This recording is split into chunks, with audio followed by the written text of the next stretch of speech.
All right, welcome in everyone, ready for another deep dive. I was thinking about it the other day. So much of what we go through in life, it all boils down to relationships. It really does, yeah. It's family, it's friends, it's colleagues, it's romantic relationships. It's just this whole web of connections. That's a good way to put it, a web. So that's exactly what we're diving into today. Hmm. We're going to take a look at families and relationships. And get this, our source material today is from a Year 6 educational resource. Oh, wow, okay. But honestly, when I was reading through this, I was blown away by how much depth there was to this Yes, material. really? It's presented in a simple way, but these are like those fundamental concepts that are relevant to anyone at any age.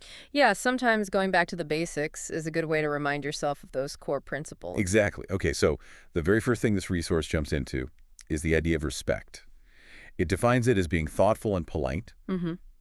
but it's not just about, saying please and thank you. Right. It's deeper than that. It's like respect is something you earn. Absolutely. It's not something that's just automatically given. No, you have to demonstrate that you're worthy of that respect. Exactly. And that's where this idea of trustworthiness comes in. Yeah, the source mentions how respect can be lost, if someone proves untrustworthy. Right. But here's the thing. It can also be regained if that person, changes their behavior, shows they can be trusted again. It's like a second chance. Exactly. It makes you think, doesn't it? Like, Yeah. what are those actions that build or break trust in our own lives? Definitely. Makes you think back to all those relationships, both positive and negative. For sure.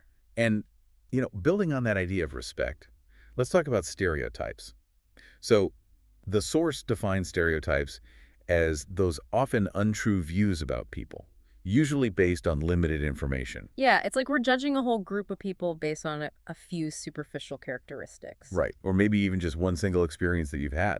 Exactly. And it can be so damaging because stereotypes, they can lead to prejudice and discrimination. You're putting people in a box before you even know them. Exactly. And it limits our understanding of them as individuals. Like, we're assuming everyone in a certain group thinks or acts the same way. Which we know just isn't true. Not at all. And have you ever found yourself doing that? Like making an assumption based on a stereotype and then realizing, oh, wow, I was completely wrong about that person. All the time. It happens more than we probably even realize. Probably. But I think it's a good reminder to challenge those stereotypes when we encounter them. Really question those assumptions and try to get to know the person as an individual. It's about seeing beyond those superficial differences. Exactly. And I think that can lead to some really meaningful connections. Oh, for sure. Sometimes those differences in perspectives or opinions, they can lead to conflict. Mm-hmm.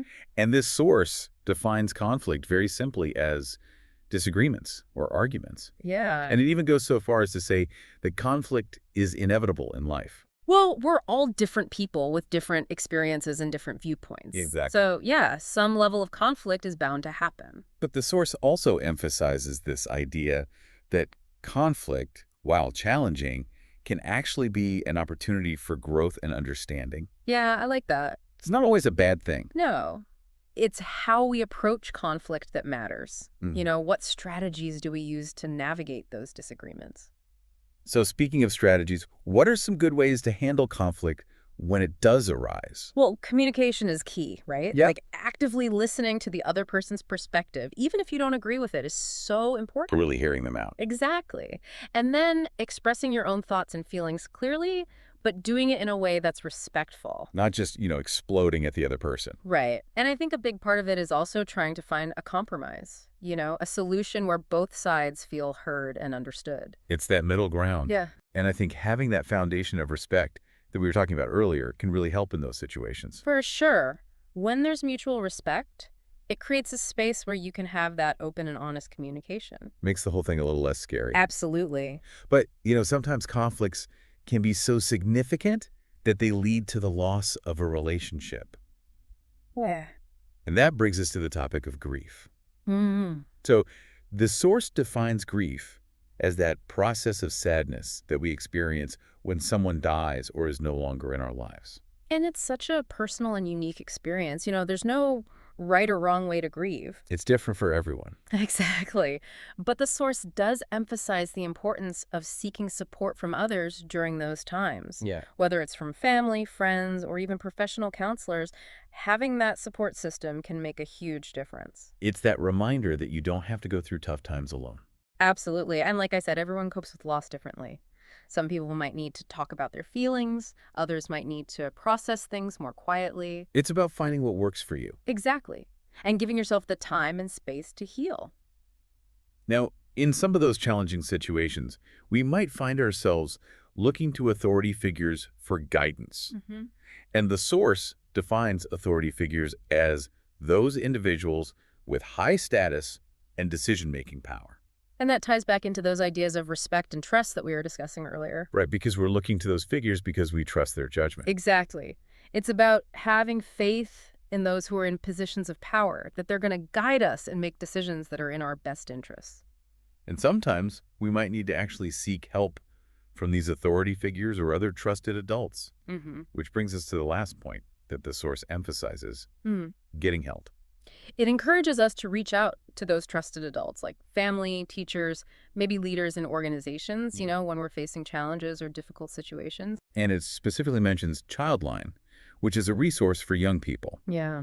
And it highlights that calls to Childline don't show up on phone bills, so it ensures privacy for those who are reaching out. That's really important. It's that reminder that asking for help isn't a weakness, it's actually a sign of strength. It takes courage to admit that you need support. And I think the biggest takeaway from all of this is that even though we're going to face conflicts and difficult experiences in life, we're not alone in navigating them. It's that shared human experience. Exactly. And by understanding these core concepts of respect, recognizing those stereotypes, acknowledging how individual grief is, and approaching conflicts with the intention of resolution, we can build healthier, more fulfilling relationships. So much wisdom packed into this year 6 resource. I know, right? Goes to show sometimes those simplest explanations have the most profound impact. Absolutely. Well, on that note, we'll wrap up this deep dive. But as you continue to explore the world of relationships, just remember that sometimes the most beautiful things in life, they can't be seen or touched. They must be felt with the heart. Well said. Thanks for joining us, everyone, and we'll catch you next time. See them.